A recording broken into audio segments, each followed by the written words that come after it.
नमस्कार। भगवान आपका भला करे और आपकी सारी इच्छाएं एवं मनोकामनाएं पूरी हों। यहाँ सबसे पहले आपका प्रश्न है कि नीट एग्ज़ाम क्लियर होने के किस प्रकार के चांसेस है 22 में। तो यहाँ सबसे पहले आते हैं आपके माइंड लाइन के ऊपर। तो माइंड लाइन के ऊपर आप देख पाएंगे कि आपके माइंड लाइन से बहुत अच्छी प्रोग्रेस लाइन यहाँ पर एक प्रकार से निकलती जा रही है। और माइंड लाइन की जो ओवरऑल कैपेबिलिटी है यानी जो लेंथ है वो भी लॉन्ग है। पहली बात कि जब इस प्रकार की प्रोग्रेस लाइन निकलती है तो इसे सक्सेस लाइन के अंतर्गत ही माना जाता है। और ये रेखा इस बात को दर्शाती है कि आप जो भी इनिशिएटिव अपने एग्ज़ाम्स के रिगार्डिंग या अपने थिंकिंग कैपेबिलिटी के रिगार्डिंग या अपने नॉलेज के रिगार्डिंग कोई भी अगर काम करेंगे तो उसमें आपको ऐसे रिजल्ट मिलेंगे जिससे आप फुली सेटिस्फाइड हो या फिर आपका डेफिनेटली सक्सेस होने के चांसेस यहाँ पर पूरे हैं।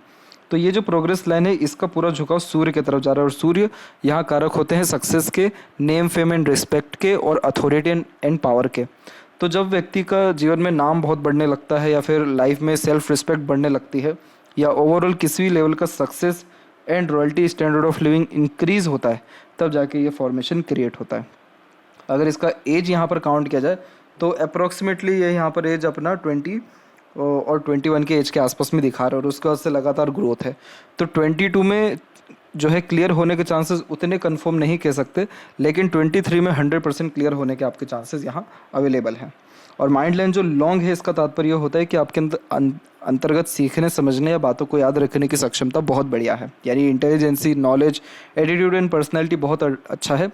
To the point, straight forward बातचीत करना, सुनना चाहना आपको पसंद रहता है। मेमोरी आपकी बहुत ज़्यादा शार्प है, इसलिए लॉन्ग टर्म मेमोरी या लॉन्ग टर्म बेस्ड मेमोरी और ग्रेस्पिंग स्किल्स ये सारी चीज़ें अच्छी देखने को मिलती है।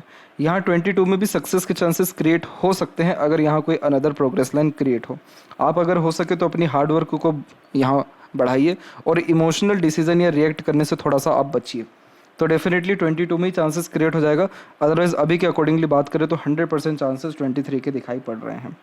यहाँ पर अगर लक लाइन की फॉर्मेशन में भी देखा जाए तो मून लक लाइन की जब अवेलेबिलिटी होती है तो आप जैसे जहाँ तक सुन सबकी लेते हैं, करते अपने मन की और मन का सारा काम भी होता है क्योंकि भाग्य रेखा ही मन से निकल रही है। मदर सपोर्ट बहुत अच्छा रहेगा, बर्थ प्लेस से दूर ग्रोथ या अपॉर्चुनिटीज़ फॉर सेटलमेंट यहाँ देखने को मिलेगा। ये सारे कॉम्बिनेशन बहुत बढ़िया है। अब जब यहाँ से किसी भी लेवल की मरकरी लाइन निकलती है तो ये व्यक्ति के अंदर किसी नए प्रकार की स्किल्स को डेवलप करता है, नहीं तो लर्निंग कैपेबिलिटी इंक्रीज कर देता है। तो पहली जो रेखा निकली हुई है वो करेक्ट 20 और 21 के एज में निकली हुई है, सेकंड वन लाइन 23-4 में और थर्ड वन लाइन 26 एंड 7 में। मतलब इन सभी एजेस में आपकी जो लर्निंग है या आपका जो स्पेशलाइजेशन है या स्किल्स है आपके काम के प्रति बहुत स्ट्रॉन्ग हो जाएगा और बहुत सफल और यहाँ प्रसिद्ध आप डॉक्टर अपने जीवन में बन पाएंगे क्योंकि आपका सारा भाग्य जो है कुल मिलाकर के प्रबल है। और दूसरी सबसे इंपॉर्टेंट बात है कि आपके अंदर योग्यता भी है, माइंड लाइन भी बहुत शार्प है। दूसरा सबसे इम्पोर्टेंट प्रश्न आपका है कि क्या खुश रहेंगे अपने लाइफ में।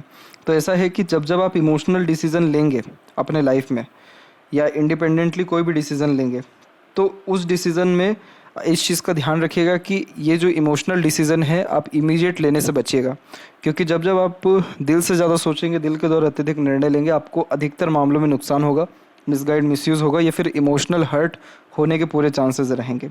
और दूसरा, जो मन से आप निर्णय ले रहे हैं तो उसमें भी आप जल्दबाजी, हड़बड़ी में काम मत करिएगा। आपका जो फिंगर है वो थोड़ा सा शॉर्ट है तो आप बहुत इंस्टेंट डिसीजन लेते हैं, बिना सोचे समझे काम करते, फिर बाद में रिग्रेट होता है कि इतना जल्दी, इतना बेचैनी में काम नहीं करना चाहिए था।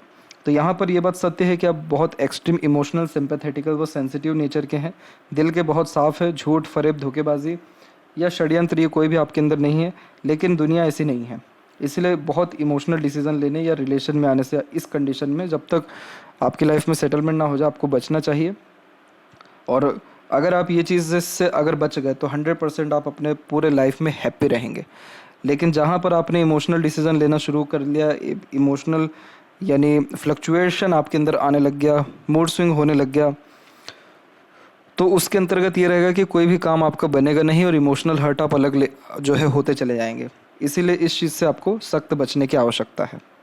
लेफ्ट हैंड में भी देख सकते हैं कि माइंड लाइन प्योरली इंडिपेंडेंट है, जिसके कारण आपका ज़िद्दी स्वभाव बहुत ज़्यादा है और बचपन से ही पूरी इंडिपेंडेंसी मिली हुई होती है, इसीलिए अपने ज़िद पर अड़िग रहते हैं। लेकिन कभी भी अपने माता पिता की बात को काट करके, टाल करके आगे ना बढ़ें और इमीडिएट एक्शन लेने के साथ साथ एग्रेशन जैसी चीज़ें या इमोशनल जैसी चीज़ें पर रिएक्ट बहुत कम करें।